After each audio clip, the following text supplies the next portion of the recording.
Hello everyone and welcome to this week's episode of Bad Roommates. First up we have... Am I overreacting for asking both of my roommates to move out? By Good Habits 91. I know this is going to be a long one, said the vicar to the nun, so I'm sorry in advance. Feel free to give me your honest opinion and thank you. I, 34 female, am the owner of a 3-bedroom, 2-bath.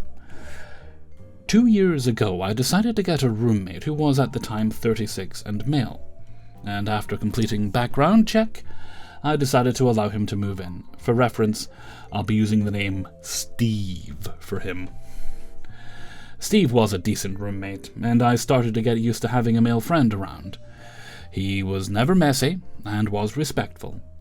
So it was the two of us for a while. Then another female roommate moved in, but only stayed for 3 months because she had a job offer in a different state.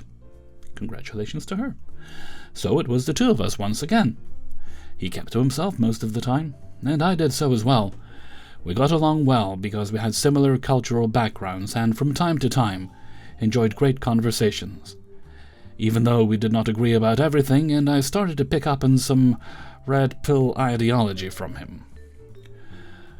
Up until this year, things have been okay.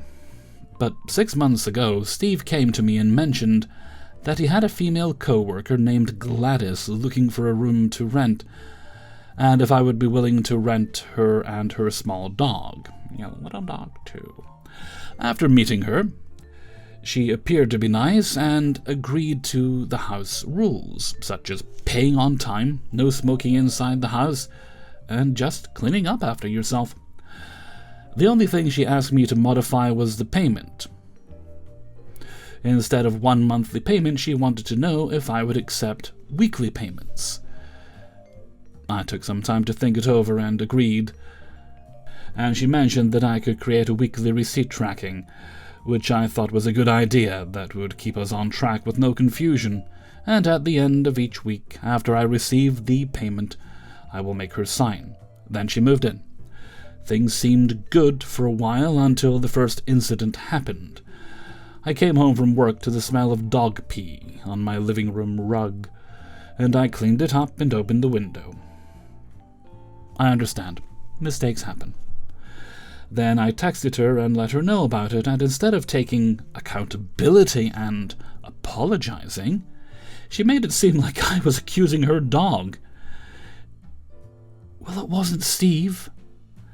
She followed by saying he is trained and never had any incident before. Yes, but the dog's in a new environment, so is probably nervous. As if I came home, bent down and pissed on my own rug on purpose. The second incident happened 1 month later, which was this past April. I came home to find one of my meal prep glass containers on the floor, with left out dog food in it. So she disrespectfully fed her pet from my bowl. I was so mad. I felt so disturbed by the whole thing. There are some levels of common sense people should have without being told by somebody else, you'd think. She was still at work, so I texted her and told her that I was very uncomfortable with that, and I didn't appreciate that she did that as well. Once again, instead of apologizing, she gave me a BS story about leaving her dog bowl at work and that my dog bowl was antibacterial, so she used it to feed him.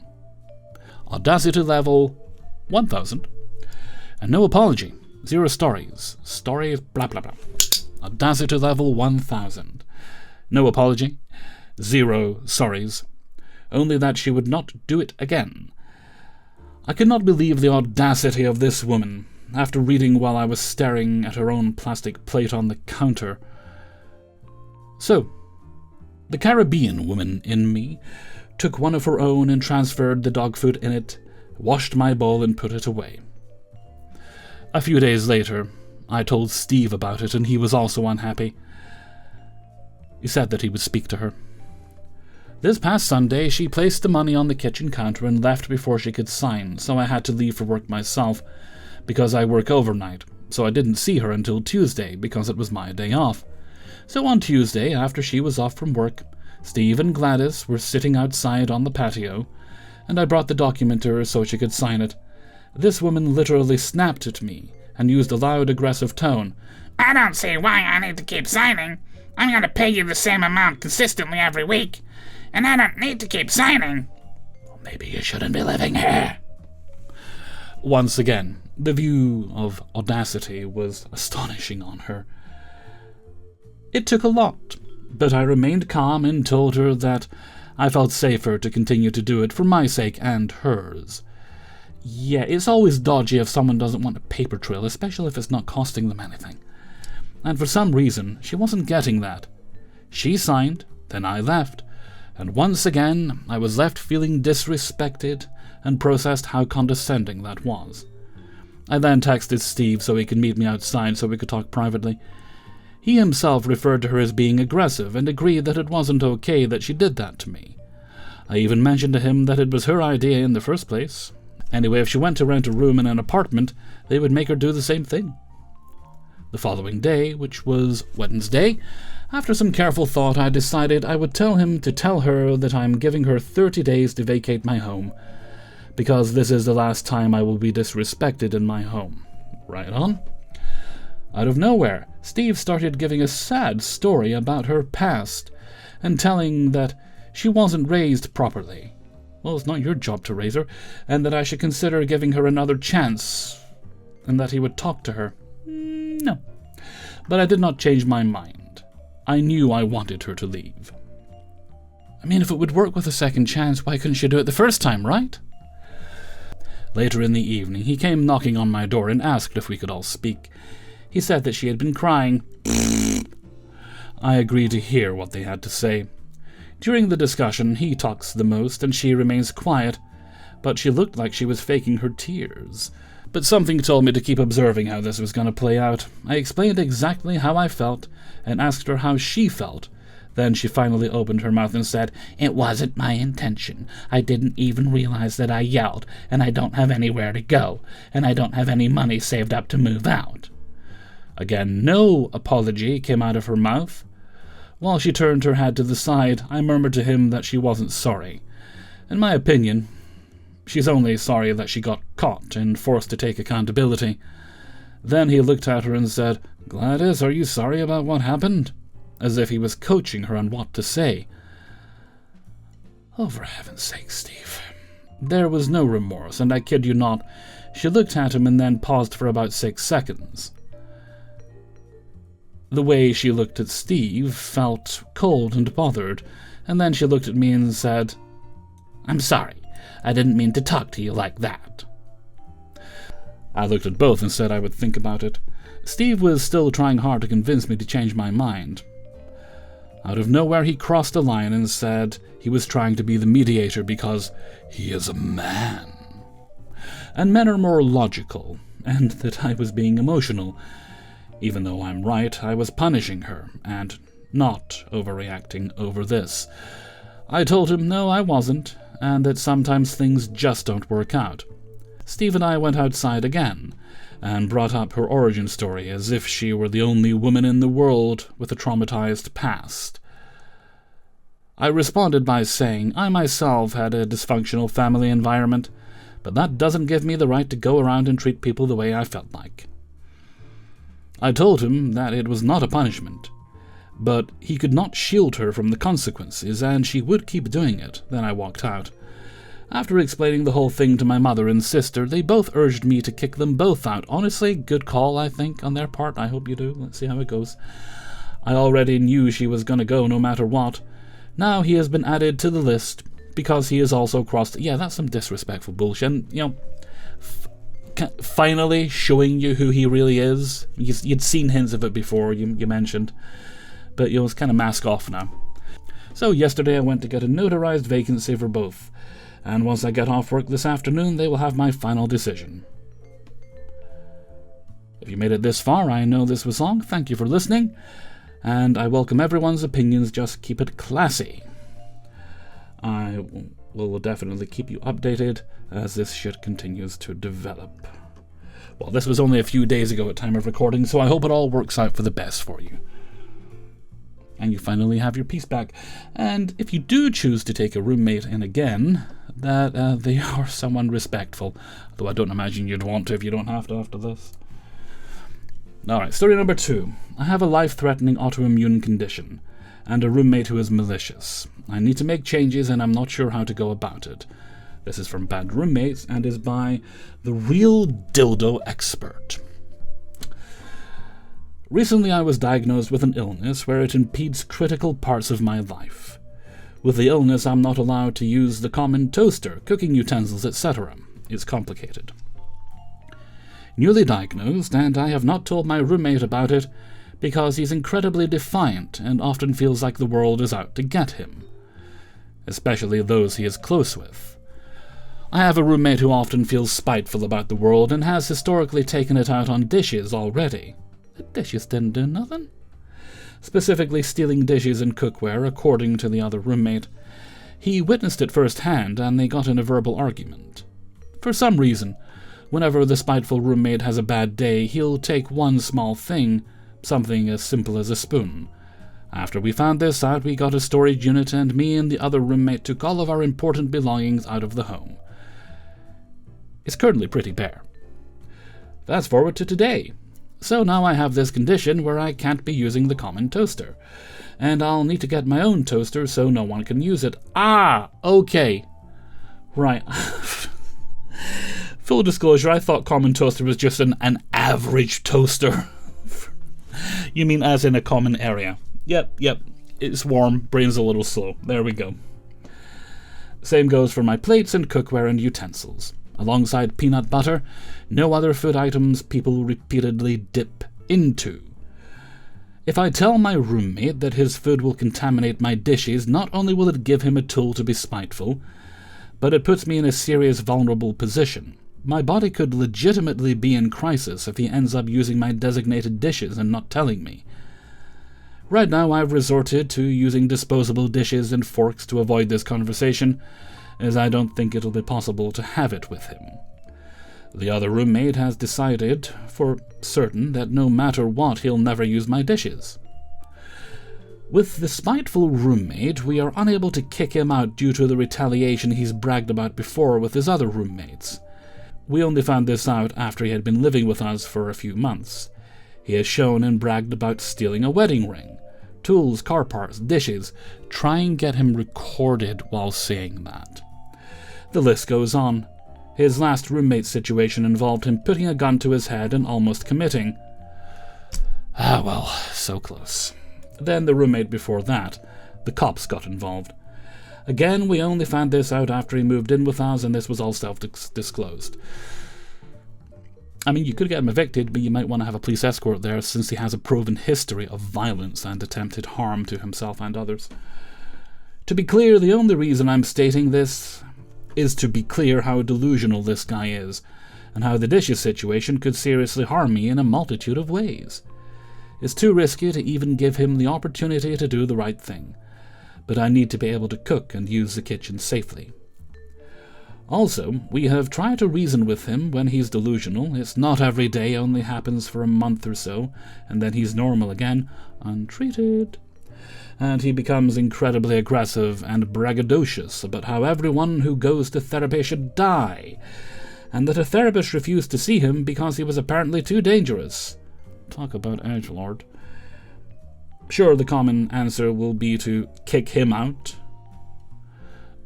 but in all complete and total seriousness, that is not possible. It is possible, you just need to find a way. My only focus is figuring out how to use the dishes of mine safely help. As I say, if it does get to the point where you do need to kick him out, try and get the police involved, or at least security or something there. I would contact his prior roommates if I were you, find out what went on there, maybe let them know if he's bragging about stealing things from people.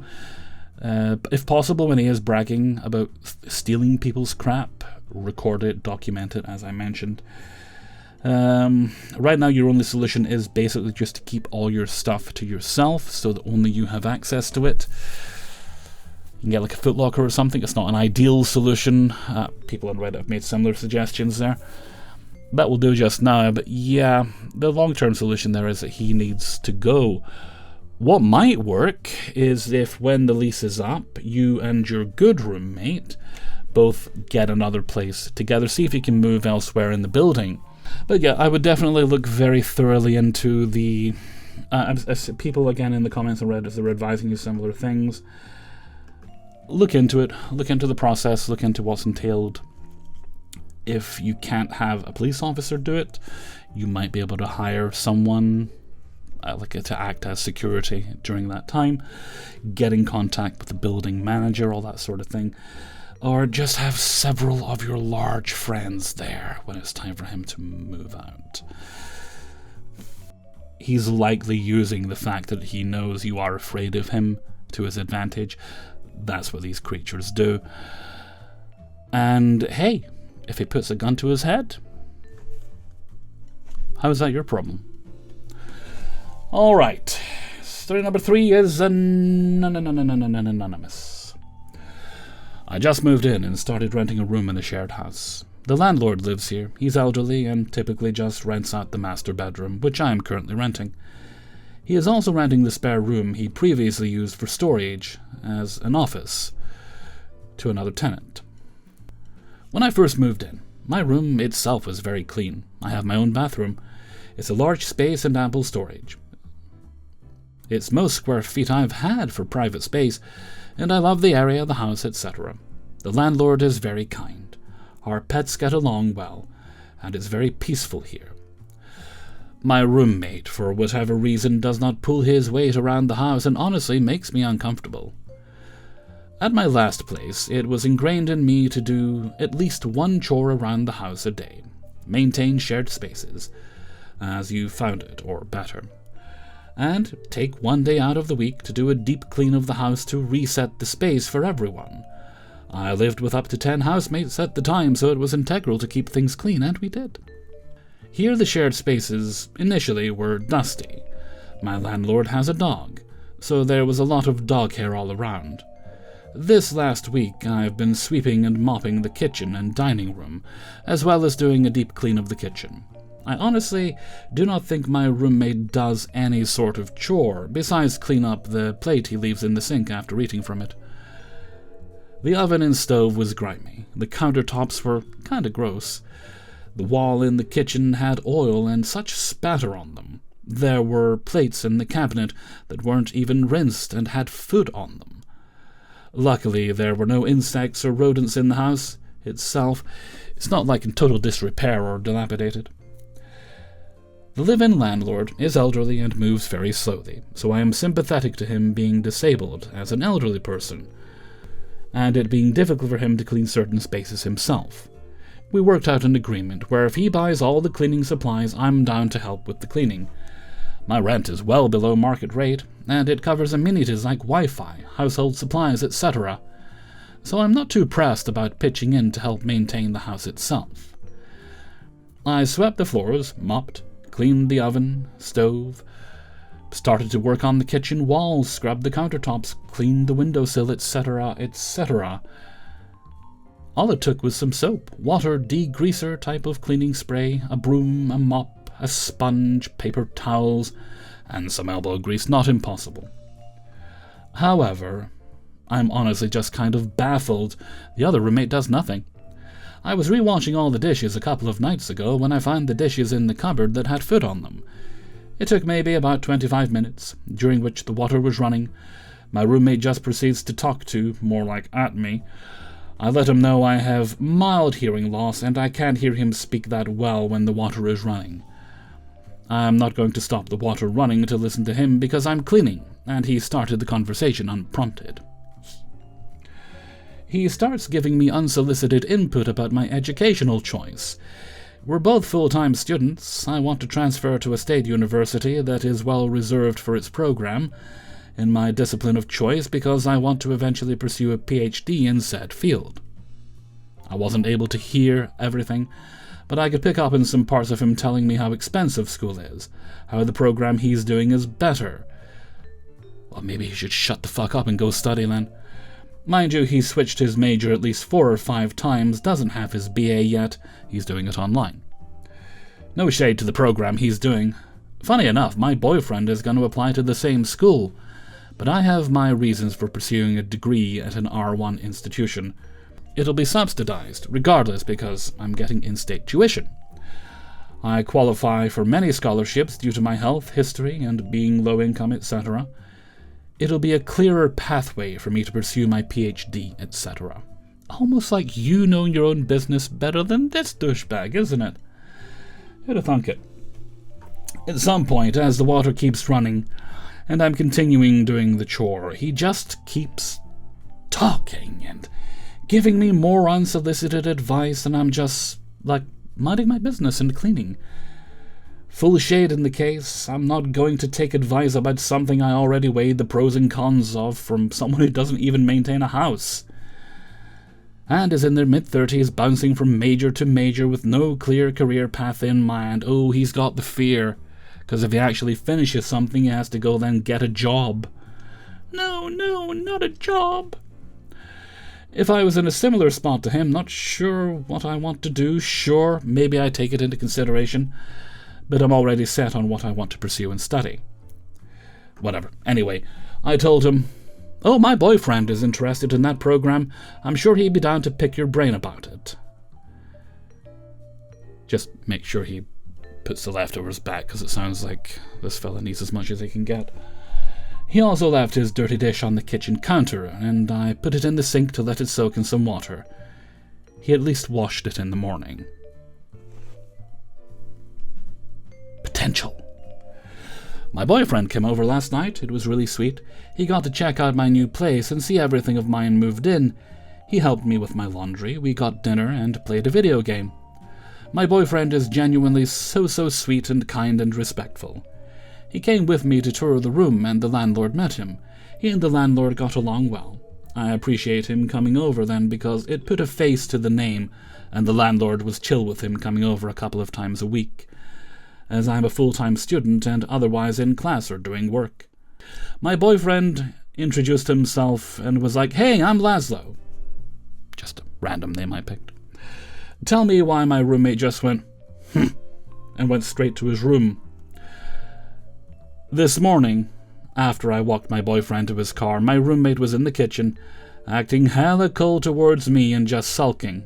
Oh, come on now, we know why. It's the biggest cliche in the book. I'm just like, "'Kay?" Regardless, he moves out at the end of the year. Yay! If I recall correctly, after he's done with his degree. I have a feeling he'll start another one. But I'm just already off the bat uncomfortable. I have the largest room and no shared walls and my own bathroom, so I at least have my own little sanctuary. But please grant me grace and strength for the next 6 months or so of living with this fool. Well, I suspect Johnny No Cleans had a little bit of a crush on you, and he likely assumed that something was going to happen at some point. Whether he seriously entertained that in his mind, he definitely saw your landlord as no competition for you, because he's an older gentleman, but gasp, shock, horror, you had the audacity to connect with another human being and get a boyfriend. A boyfriend! Anyway, story number 4. Ongoing issues. Comfortable Field 361. I definitely need a bit of advice on a place to vent. I've been living with my current roommate since mid-October. For some background, we moved in together as friends. We both have cats.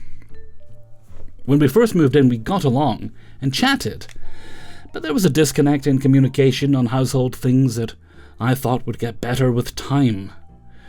We work different schedules, as I work most nights and her daytime. After moving in, she took it upon herself to set most of the common area to her liking, which didn't give me an issue at first, but now she continues to change where things are, with no input, and is constantly moving my things even in the fridge. She also was super insistent on getting this huge-ass couch that is too big for our space, so she could clean it, but just leaves it stained and dirty all the time. I rarely sit on the couch. Some of our non-negotiables were no dishes in the sink and no strong smells, as I get migraines and my cats have respiratory issues.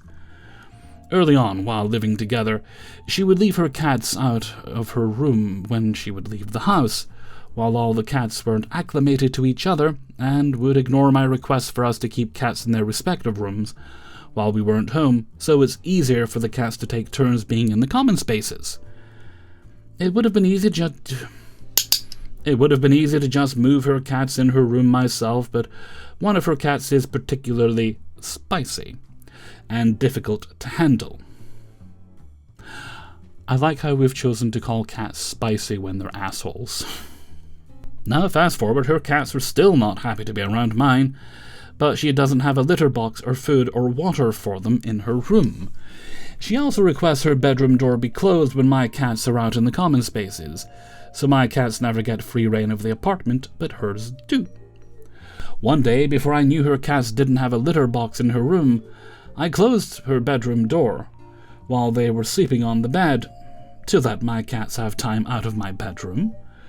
She came home and told me to not lock her cats up, and I said, "Okay, but you told me to close the door, so I needed some clarification," and she just repeats herself, "Don't lock my cats up." Well, she leaves and locks one of her cats in her room, so I texted her asking for clarification again, and she accused me of bullying and harassing her, but still couldn't give me any clarification. She used a space heater for most of the early winter and would leave the house with it still on, hazard, next to her hamper with clothes in it. It got to the point where I had to check every time and shut it off because of the fire hazard. Somebody call Richard Marx. She also complained about the electric bill and tried to tell me that it's high because I use an air purifier and not the space heater she would run constantly. I think a lot of people don't realize just how much power a heater uses. Once she finally stopped using the space heater, she keeps the heat at 73, and then we talked about it before like I mentioned. I like it cold, but I'm happy to compromise at 68. Then you need to remove the dial and adjust it so that what she thinks is 73 is actually 68. Well, she just ignores it and will turn the heat up more. I've had my windows open almost all winter, and the heat vents in my room closed because it was excessively hot in there. Another issue I've had is with strong scents. They cause me to be nauseous and get migraines, so this is a health issue above anything. For months she kept hiding scent plugins from me, and still to this day will light 3 candles at once. Maybe she's trying to get rid of ghosts. I did raise my voice to her about this one day because she wouldn't turn the candles off, and they were causing me and my cat issues. She put a shoe cabinet in our living room, shared space, so I put some of my shoes in there, and she actually took them out and went into my bedroom and put them by my door. Forgive me if I'm wrong, but I don't think a shoe cabinet for only her shoes should take up space in the shared area. Now you take the shoe cabinet and you put it in her bedroom by the door. There's honestly so much more, like leaving phlegm in the bathroom sink, leaving dirty dishes in the sink, I hope the kitchen one at least, crumbs on the counter, hair all over the shower, not cleaning pots properly or leaving them dirty for days, leaving full trash or not replacing the bag, spending time in the common space while sick and not using our office space as previously agreed upon, so now I have less space and can't really use it to stream. She also hasn't paid me for March Wi-Fi, changed the password, and rarely buys shared supplies, other than trash bags. Yeah, change the password, remind her Wi-Fi is a paid service and you ain't paid. I don't really know how to deal with the blatant disrespect because she likes to tell me I'm the one who's being controlling. Yeah, they project, and making her living in a hostile situation when all I want is to communicate, and she can't even answer a text. When I have asked her in the past to talk, she has said, "Don't talk to me right now, I'm busy." Most importantly, the situation has been stressful and unfair to my 3 cats. They now have to stay in my bedroom whenever I'm not home. Even sometimes when I'm home, if she's out in the living room, She will ask for them to not be let out right now, and take hours finishing cooking, at which point you say, no. And then my cats get no time out there. There's probably more I'm not even thinking of at the moment. I guess it feels on me that she only wants things to go her way. When I try to communicate and find a compromise, I'm the issue. Yeah, basically what happened is you were too kind early on, and you allowed her to assert dominance in this space, so she now feels that you're a guest in her home. That's why she does whatever she wants with the thing with the shoe cabinet and all that nonsense, and her cat getting free rein and yours not. So, you need to fix that shit now, because you're there for another, 4 or 5 months? We're almost in July, August, September. Yeah, about another 4 months you're there, at least until, I'm assuming it's a yearly lease. Don't renew with her. But you need to put your foot down now. You need to start being more firm. You need to start telling her no when she's asking for unreasonable things. And also change the Wi-Fi password.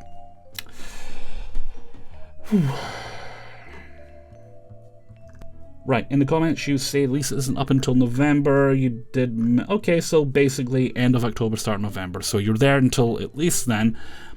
Look at it the bright way. Look at the bright side. You'll be able to start next year. You'll be able to enjoy this Christmas, if you celebrate, in a new place without a bitch. Alright, fifth and final story. Anonymous. This is also bad roommates. Everything they do are beige flags. Not necessarily red flags, but I'm too old for this crap. My family thinks I should sit them down, but they get pissed at every reasonable request. I like this building. Should I Irish exit after I find myself a replacement? You mean be polite and respectful to your host and get invited back because you're so lovely and charming? I suppose. Talk to them and risk things getting worse. 9 more months of this lease. We made an agreement to share furniture. I offered to buy the couch plus the TV. They said they didn't want us to get a coffee table since there's a bar they can sit and eat at. What about you? When I asked them where the bar stools were a month in, they said they're only comfortable eating in front of the TV. Well, I reminded them what they said before, and they finally offered cheap bar stools and built them 2 weeks after they arrived. After I again reminded them. They put in a work order without telling me. They even incorrectly put my room instead of theirs. So I came home noticing someone had gone into my bathroom. I told them that was a bit of a security issue and it made me uncomfortable. Not only did they not apologize, but they're acting super passive-aggressive, slamming doors. That's just actually aggressive, that's what that is, and giving me attitude for saying they did something wrong. Yes, how dare you point out their blatant flaws? They refuse to have a chore chart. I am the only one who wipes down... Because if they had a chart, then they'd have to do chores. Come on now. The only one who wipes down the kitchen, dusts and vacuums, since I like things clean, and they would do a shoddy job. All I ask is that they take out the trash on their assigned day, but then you wouldn't have a roommate anymore. A day after they forgot, I asked them if they'd taken out the trash, and they said, "Yes, we both forgot." Nope, they know I took out the trash. Now I have to remind them every week since they insist we'll just take turns when it's full. I.e., you will be forever taking the trash out. They get annoyed whenever I do. A couple of weeks after we moved in, I asked if they could take the trash out because I mopped. They asked me why I mopped and if the floor had looked dirty. I bring snacks from work and put them in a little snack bowl so we, or guests, can enjoy them. Guess who eats all the snacks? Guess who brings her own snacks from work and keeps them all to themselves? Well, that bowl needs to go in your room then. They regularly leave their lights on and sometimes forget to lock the front door. A light doesn't really cost much as far as electricity goes, so that's whatever. Locking the front door is a massive safety issue. Absolutely. They're blasting the Chainsmokers, or whoever they're listening to at 7:30 in the morning, and I have to tell them to turn it down. They're on the couch binging shows every weeknight from 7 to 11 p.m., so I have to ask to use 90% of the things in this house are mine because they're minimalist. But I said it's okay for them to use it. I find my TV remote and cushions on the floor, crumbs on my coffee table, my Brita in some random corner of the kitchen sponge shoved in a mug full of water. They insist on using my family's Netflix, fuck no, for their nightly show binging, because their account has ads. I have now logged out. They committed the heinous crime of eating my last piece of shared ice cream, and I had to bring it up and they said, "Oh, sorry, I thought you didn't want it." They offered to buy another box and, of course, didn't get the same flavor. I can hear them screaming on the phone past midnight. They left their molding lemons, that'd be a good band name, in a fruit bowl, and when I threw them away, they asked if I made lemonade with them. I said no, they were molding. They said so. What do you want with them? In hindsight, I probably should have asked, but really. My company reimburses me for home internet, so I let my roommate know their Wi-Fi and even unlimited data phone line would be free. Did I get a thank you? No. Instead, they were annoyed they had to cancel their internet. I mean, they could have kept it. Yes, I'm dumb for not making them pay. Going to ask next cycle.